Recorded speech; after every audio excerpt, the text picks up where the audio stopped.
So, you have an old tractor in Meadow. Oh, I'm interviewing. Rhett Peterson.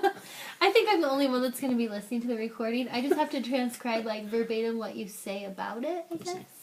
So, and it's not supposed to feel like an interview. It's supposed to feel like a casual conversation. Yeah. So, tell me about that tractor that you have down in Meadow. It is an awesome piece of machinery.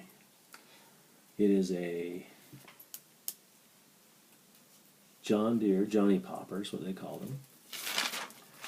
It is a Model A. I was trying to think what the year of it is. It's a 1952 tricycle, is what they called them. And that was probably the first tractor that I drove on my own when I was still a little kid. And we still have it to this day. So, who did the tractor belong to originally? The tractor was my grandpa's. And I used to go down and help him farm all the time.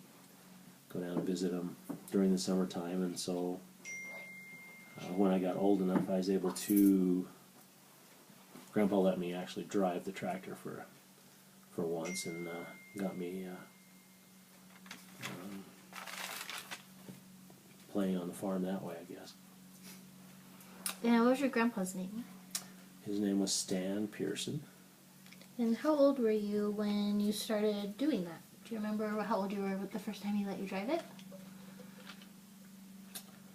By myself, I was probably about 13 or 14 at the most.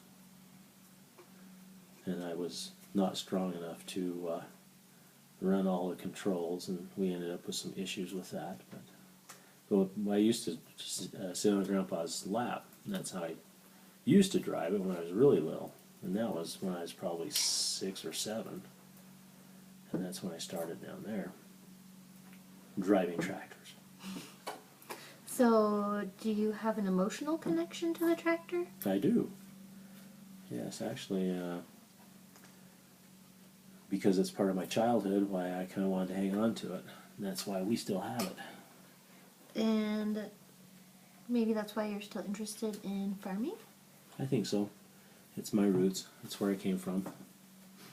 Okay. Is there anything else you want to tell me about the tractor? We had one, the first time I drove it, Grandpa had a plow on it, and he sent me down the field and told me when I got down to the end of the field to turn around and come back and just go back and forth. And like I said, I wasn't old and I wasn't big enough to run all the controls. And I tried to explain that to Grandpa, but he didn't listen to me. He just said, "Go, you're fine." And so I was going down through the field, and at the bottom of the field, there's a ditch and a fence line. And I remember getting to the end of that, and I thought, okay, I've got to turn it. Well, he didn't tell me that it had independent brakes on the back, so you turn really sharp. And so I turned the wheel to turn, and it didn't turn. It just kept going straight. And I ended up going through the ditch, through the fence, into the next field. And my grandpa was screaming at me the whole time from the top of the field, trying to catch me and tell me how to stop the stupid tractor. But I couldn't pull back on the lever to stop it. It just kept going. And I just remember how scared I was. And that was my first experience by myself. After that, I kind of learned a little more. But Cool. that was one of the experiences. Great.